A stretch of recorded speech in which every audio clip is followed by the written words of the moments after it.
Good morning students. Twelfth class का हमारा next chapter है बच्चों, atoms and nuclei.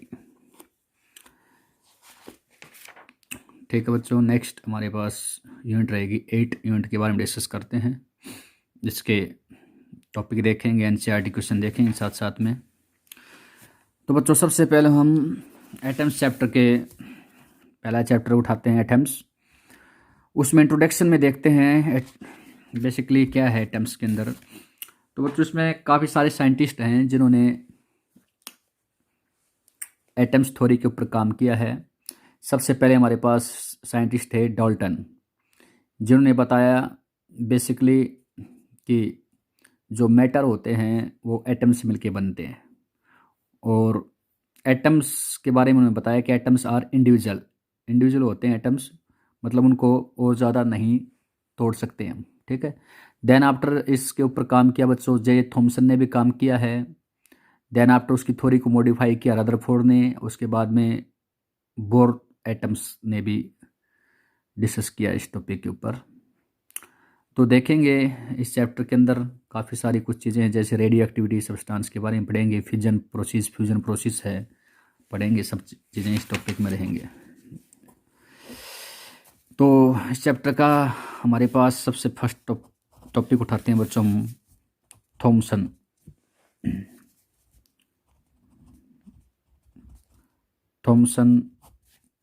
Model of atom के बारे में बात करते हैं। मॉडल ऑफ एटम के बारे में बात करते हैं, थॉमसन। तो बच्चों थॉमसन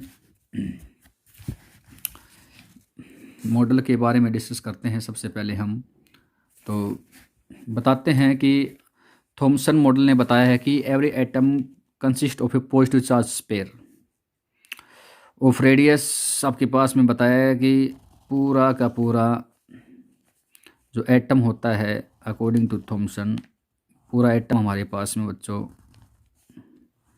एक पॉजिटिवली चार्ज पार्टिकल होता है, और रेडियस लगभग बताया, उसकी रेडियस लगभग 10⁻⁻10 मीटर के अंदर उसकी रेडियस बताई है।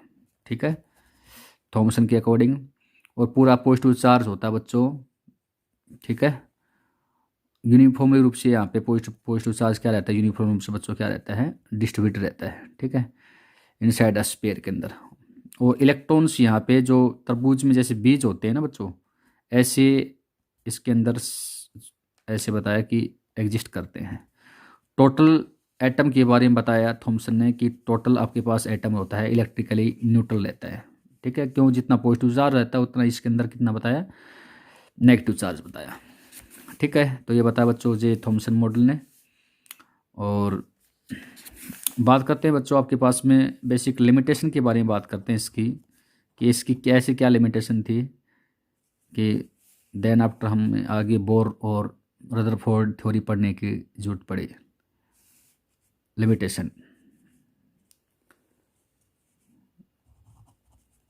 लिमिटेशंस के बारे में बात करते हैं। तो फर्स्टली लिमिटेशन तो बच्चों इसकी थॉमसन की हमारे पास यही है कि बच्चों ये एक्सप्लेन नहीं कर पाया कि एक लार्ज स्कैटरिंग एंगल आएगा अल्फ़ा पार्टिकल्स के बारे में। लार्ज स्कैटरिंग एंगल के बारे में डिस्कस नहीं कर पाया ये। ठीक है, अभी पता लगेगा ये क्या है चीज़ है। वैसे थोड़ा बहुत आपको पिछले चैप्टर में पढ़ा था स्कैटरिंग एंगल, उसके बारे में डिस्कस नहीं कर पाया। ठीक है बच्चों, जिसको रदरफोर्ड ने बाद में आगे बताया है। और सबसे दूसरी इसकी बेसिकली मेन लिमिटेशन थी, ये एक्सप्लेन नहीं कर पाया ओरिजिन ऑफ स्पेक्ट्रल सीरीज के बारे में। ये सब क्या होती हैं, हम जैसे जैसे चैप्टर बढ़ेंगे पता लगेगा कि स्पेक्ट्रल सीरीज होती क्या है। और हाइड्रोजन के बारे में और अनदर एटम के बारे में, ओरिजिन ऑफ स्पेक्ट्रल सीरीज के बारे में डिस्कस नहीं कर पाए। हमारे पास इसकी क्या है बच्चों, लिमिटेशन है। तो बस बेसिकली बच्चों एटम्स के बारे में इतने बताया थॉमसन ने कि एक पॉजिटिव चार्ज स्पेयर होता है कि रेडियस 10⁻10 मीटर होता है। एक इसके अंदर इलेक्ट्रॉन्स होते हैं वो सीड्स की तरह, जो आपके पास तरबूज के अंदर बीज होते हैं ऐसे इलेक्ट्रॉन्स होते हैं। और इलेक्ट्रिकली क्या होता है, एटम्स न्यूट्रल होता है। ठीक है, लिमिटेशन आपके पास बताया। लार्ज स्कैटरिंग एंगल के बारे में कोई डिस्कस नहीं कर पाया, और ओरिजिन ऑफ स्पेक्ट्रल सीरीज के बारे में, ऑफ हाइड्रोजन और अनदर एटम के बारे में कोई डिस्कस नहीं कर पाया। ये आपके पास बच्चों एटम्स। अब आपके भी इसका मेन टॉपिक पढ़ते बच्चों हमारे पास रदरफोर्ड एक्सपेरिमेंट के बारे में बात करते हैं। सेकंड टॉपिक हमारे पास मेन इसका क्या है, रदरफोर्ड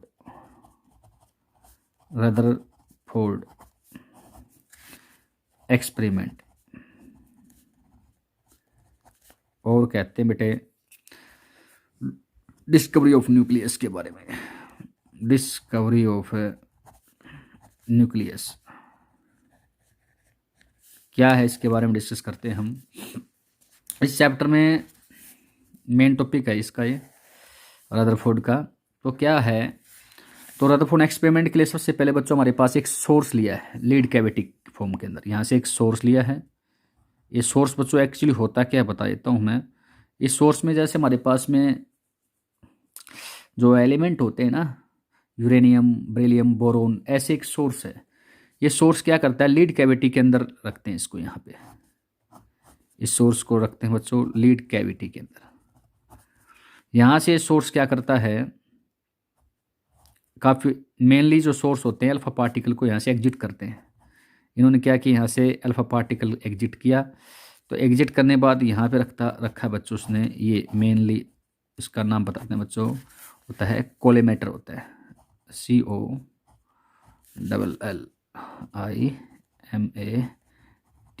कोलेमेटर होता है। ये बेसिकली बच्चों कोलेमेटर क्या काम करता है, जो यहाँ से बीम निकली है अल्फा रेज की, उसको बिल्कुल स्ट्रेटली पास करने का काम करता है कोलेमेटर। उसके बाद में ये यहाँ पे आके ये टकराते बच्चों यहाँ पे। इसका नाम दिया है बच्चों इन्होंने गोल्ड फॉयल दिया है आपके पास में, GOLD, gold FOIL, gold foil इसका नाम दिया है। तो यहाँ पे आके टकराती है अल्फा पार्टिकल्स की रे।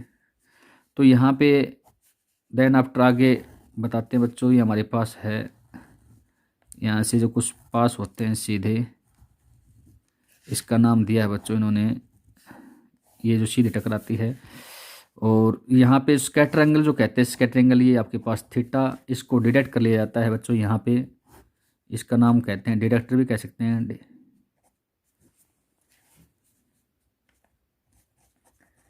डिटेक्टर भी कह सकते हैं। ये बच्चों रोटेबल होता है, अपने एक्सिस के अराउंड रोटेट कर सकता है ऐसे घूम के। और ये आपके पास कौन सी है, ZNS स्क्रीन है, ठीक है। तो यहाँ पे आपके पास ZNS स्क्रीन का आपके पास बेसिकली ये होता है जिंक सल्फाइड स्क्रीन बोलते हैं बच्चों इसको। इस स्क्रीन का नाम क्या बोलते हैं इसको, जिंक, लिख देता हूँ मैं, जिंक सल्फाइड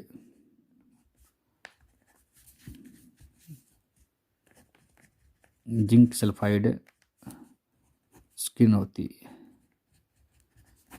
ये जैसे बच्चों अल्फा पार्टिकल्स यहाँ रेज गिरती है ना, एक थोड़ी सी चमक यहाँ उठती है स्क्रीन के ऊपर, ठीक है। फ्लैश, ब्राइट फ्लैश छोड़ती है, मतलब यहाँ पे जैसे रे ऑफ लाइट यहाँ गिरती है अल्फा पार्टिकल की, यहाँ पे ब्राइट फ्लैश गिरती है, ठीक है। इसको ऑब्जर्व कर लिया जाता है। और ये स्कैटरिंग एंगल है अल्फा, ये थीटा जो लेते हैं, ये डिटेक्टर के थ्रू डिटेक्ट कर लिया जाता है कितना स्कैटरिंग एंगल है, ठीक है। जो मैंने बताया था लार्ज स्कैटरिंग एंगल, यदि स्कैटरिंग एंगल लार्ज हो जाता है तो उसके बारे में एक्सप्लेन नहीं कर पाया था कौन, ये हमारे पास में थॉमसन।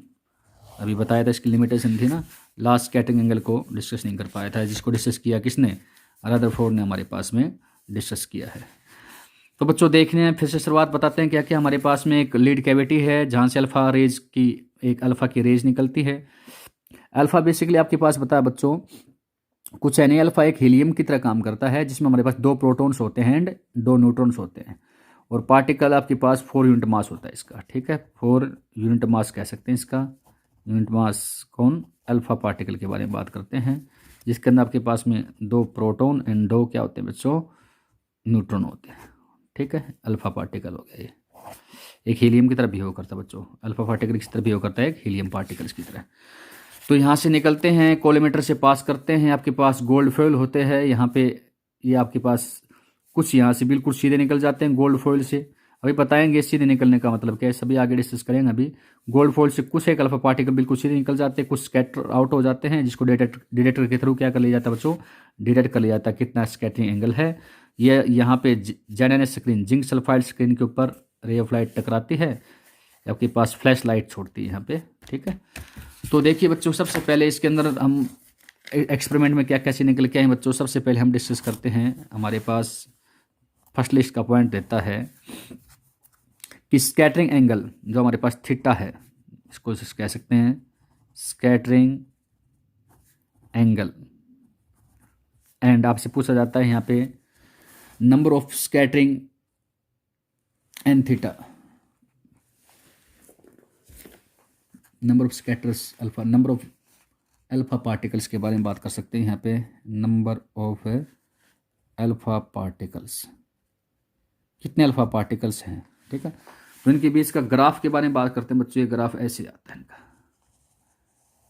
ये ग्राफ के बारे में कभी पूछा जाए तो आप डिस्कस कर सकते हो।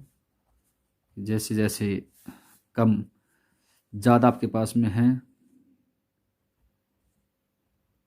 नंबर ऑफ अल्फा पार्टिकल बहुत ज़्यादा है तो आपके पास में यहाँ पे स्कैटरिंग एंगल क्या रहता है, स्कैटरिंग एंगल हमारे पास कम रहता है।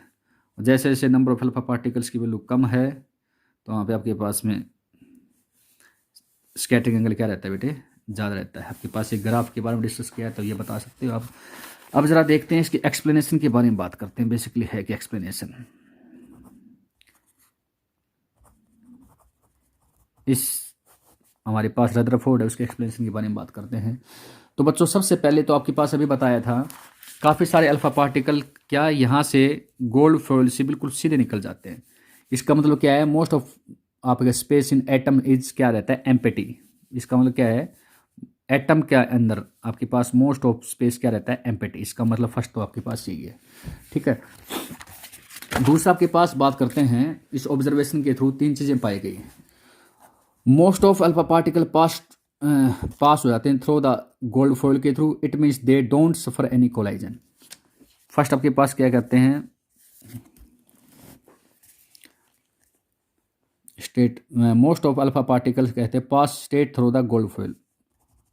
मोस्ट अल्फा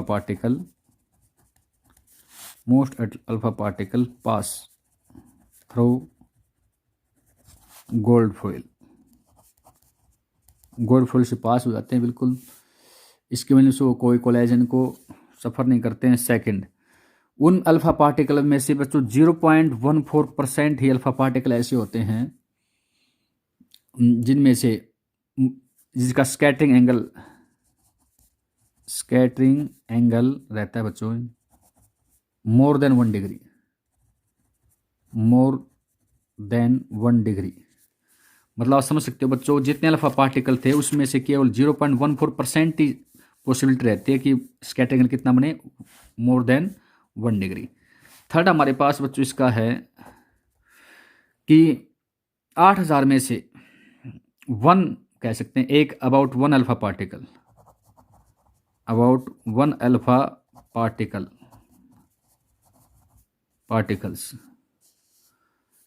इन 8000 अल्फा पार्टिकल्स बनाते हैं, डिफ्लेक्ट्स होते हैं वहाँ पे, डिफ्लेक्ट्स मोर देन 90 डिग्री।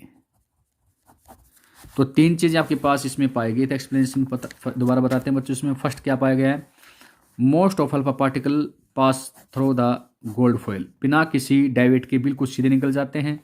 उन अल्फा पार्टिकल्स में से जो यहाँ से रेज निकली थी, ये जो रेज निकली अल्फा पार्टिकल की, कुछ तो बिल्कुल सीधे निकल गई। ठीक है, दूसरा हमारे पास क्या है, ओनली 0.14% ऐसे होते हैं अल्फा पार्टिकल जिनके आपके पास यहाँ पे स्कैटरिंग एंगल कितना रहता है, मोर देन 1 डिग्री रहता है। और तीसरा क्या आपके पास बताया, 8000 में से एक अल्फा पार्टिकल ऐसा होता है जिसकी डिफ्लेक्शन एंगल ये आपके पास है मोर देन 90 डिग्री रहता है। ठीक है, 90 डिग्री आप समझ सकते हो कितना होता है, पूरा ऐसे जाके 90 डिग्री बनता है। तो 90 डिग्री से ज़्यादा का कंधा केवल 8000 में से एक अल्फा पार्टिकल ऐसा होता है। तो इसमें ऐसा पाया गया कि बच्चों सबसे पहले तो गोल्ड फॉइल जो आपके पास ये न्यूक्लियस की तरह आपके पास बताया काम किया है। इस काफ़ी सारा स्पेस क्या रहता है बच्चों, एम्प्टी रहता है। और अब इसमें बताया बच्चों आपके पास में कि entire positive charge of atom must be concentrated होते हैं बच्चों इन सेंट्रल कोर एटम में। इसके अंदर काफ़ी सारे ये आपके पास है ना, इसमें पूरा का पूरा आपके पास में पॉजिटिव चार्ज पार्टिकल क्या रहता है, कंसंट्रेटेड रहता है। ठीक है, इसको हम एटॉमिक न्यूक्लियस भी कह सकते हैं। टिनी सेंट्रल कोर को हम क्या कहेंगे? एटॉमिक न्यूक्लियस कहेंगे इसको हम। ठीक है, नेक्स्ट हम बात करते हैं बच्चों आपके पास में जो ZNS स्क्रीन लिया है ना यहाँ पे, और आपके पास अल्फा पार्टिकल्स जो आए हैं इनके बीच के अंदर आपके पास फोर्स के बारे में डिस्कस करेंगे। तो फोर्स के बारे में बात करते हैं। कूलम्ब्स रिपल्सन फोर्स होता है F। क्यों बच्चों? यहाँ पे अभी बताया, ये एक आपके पास गोल्ड फॉइल थी, पॉजिटिव चार्ज पार्टिकल रहता है इसके अंदर पूरा कंसंट्रेटेड, और अल्फा पार्टिकल उसके ऊपर भी क्या है? Positive charge particle. तो आपस में कौन सा लगेगा? रिपल्सन फोर्स के बारे में बात करते हैं। तो कूलम्ब्स रिपल्सन फोर्स के बारे में बात करते हैं, वहाँ पे लगता है बच्चों F इक्वल टू, आपसे भी जानते हैं K Q1 हमारे पास चार्ज के है ZE, जिंक सल्फाइड सरफेस के ऊपर, और अल्फा पार्टिकल के ऊपर कितना होगा बच्चों? 2E अपॉन में R²। R हमारे पास क्या है बेसिकली बच्चों? डिस्टेंस है। ठीक है, R हमारे पास क्या है? Distance of alpha particle from centre of nucleus. Alpha particle की सेंटर ऑफ न्यूक्लियस, जो इसका न्यूक्लियस है उस न्यूक्लियस के सेंटर से अल्फा पार्टिकल डिस्टेंस हमारे पास क्या लिया बच्चों? R लिया है। ठीक है, तो क्या क्या पाया गया है इसमें आप देखते हैं, बताते हैं, जरा ध्यान से सुनना है। ये बच्चों हमारे पास न्यूक्लियस है, ये जिसको हम न्यूक्लियस को बोला था ZN स्क्रीन के लिए, ये न्यूक्लियस लिया है, टिनी nucleus centre, positive charge particle यहाँ रहता है। अब क्या हुआ देखना बच्चों, पहले वाला पार्टिकल फर्स्ट इसके भी हेड के ऊपर ऐसे टकराता है, ये टकरा के बच्चों जस्ट वापस ये गया, तो वापस इसी डायरेक्शन में क्या हो गया? डिफ्लेक्ट होके इसी डायरेक्शन में आ गया। ठीक है, थीटा बराबर यहाँ पे कहते हैं थीटा बराबर कितना होता है? 180 डिग्री। ठीक है, दूसरे बारे में बात करते हैं। ये आपके पास ये पार्टिकल्स टकराए या फिर ये पार्टिकल्स ऐसे टकराते हैं। ये आपके पास सेकंड, वो फर्स्ट पार्टिकल था, ऊपर वाला सेकंड कह सकते हैं। ये दोनों इधर से इधर टकरा, ये वाले दोनों ऐसे टकराते हैं।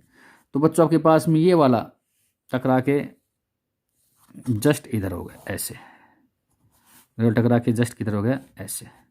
तो एंगल बात करते हैं, ये एंगल इसके साथ में ये थीटा लेस देन 180 डिग्री, या थीटा ग्रेटर देन 90 से बट लेस देन 180 डिग्री बनाता है। ये आपके पास ये लाइनें ऐसे खींचते हैं, तो इसके साथ में ये same theta less than 180 degree का एंगल बनता है। ठीक है, जो अल्फा पार्टिकल्स कहने वाला, जो अल्फा पार्टिकल यहाँ ऐसे आते हैं वो टकरा के सीधे चले गए, लेकिन जो यहाँ पे आते हैं वो टकरा के आपके पास एंगल ये, लेकिन यहाँ से जो निकलते हैं ये वाले, इसके हल्का सा, और ये वाले निकलते हैं ये जो अल्फा पार्टिकल दूर से निकले, तो वो आपके पास हल्का सा डेविएट होके चले जाते हैं, हल्का सा डेविएट चलते हैं, हल्का सा। तो ये आपके पास जो एंगल होता है ये वाला डेविएट हुआ इधर, डेविएशन थोड़ा सा जगह, ओरिजिनल लाइन आपके पास मेन ये है, तो इसके साथ में थीटा लेस देन 90 डिग्री का एंगल बनाते हैं। यहाँ पे भी ये जा रहे हैं इधर, इसके साथ में थीटा ये जाना चाह रहे थे, थोड़ा सा आपके पास डिफेक्ट हो गया, थीटा यहाँ पे भी लेस देन 90 डिग्री का बनता है। तो ये बच्चों आपके पास में बताना चाह रहा है कि न्यूक्लियस से जो अल्फा पार्टिकल बिल्कुल हेड टू हेड बीच सेंटर से टकराते हैं तो बिल्कुल सीधे 180 डिग्री के एंगल से डिफ्लेक्ट हो जाते हैं, और जो यहाँ पे आपके पास जो टकराए हैं वो आपके पास थीटा लेस देन 180 डिग्री से, और थोड़ा सा ऊपर से आपके पास यदि जाते हैं तो हल्का सा रिपल्सन फोर्स लगता है, किसके बीच में? अल्फा पार्टिकल के बीच में और न्यूक्लियस के बीच में हल्का सा डिफ्लेक्शन फोर्स, रिपल्सन फोर्स लगता है, और स्कैटरिंग एंगल रहता है थीटा लेस देन 90। तो स्कैटरिंग एंगल के बारे में इसने डिस्कस किया है, और बताया बच्चों इसने number of alpha particles scatter पर यूनिट एरिया, मतलब एन थीटा इसने बताया, एन थीटा। ठीक है, एन थीटा के आपके पास में स्कैटरिंग एंगल, एन थीटा आपके पास क्या है? Number of alpha particles inversely proportional to, इसने पाया गया बच्चों साइन की पावर 4 थीटा बाई 2। ये आपको ध्यान रखना है, एक्सपेरिमेंट के थ्रू इसमें इतना पाया गया है। ठीक है, एन थीटा, फिर से एन थीटा क्या कहते हैं? Alpha particle scattered per unit area. ठीक है, ये आपके क्या है? Alpha particle scattered per unit area, N theta inversely proportional 1 upon में साइन की पावर 4 थीटा बाई 2। थीटा हमारे पास क्या था? Scattering angle. तो आपके पास पूछा जाए अल्फा पार्टिकल के बीच में और थीटा, अभी जो बताया था इनके बीच का ग्राफ अभी निकल के आया था, ये हमारे पास ग्राफ बताया तो था हमने शुरुआत में, ये ग्राफ, तो ये इसी ग्राफ का ही विश्लेषण है। एन थीटा इनवर्सली प्रोपोर्शनल हमारे पास होता है 1/sin⁴ θ/2। ठीक है, तो आपके पास बच्चों ये आपके पास टॉपिक है, आपको पढ़ना आराम से केयरफुली। कोई डाउट है डिस्कस करना है, नेक्स्ट टाइम टॉपिक पढ़ेंगे डिस्टेंस ऑफ क्लोजेस्ट अप्रोच के बारे में डिस्कस करेंगे और इम्पैक्ट पैरामीटर के बारे में डिस्कस करेंगे। उसके कुछ न्यूमेरिकल देखना आपको एनसीईआरटी। ठीक है, थैंक यू वेरी मच।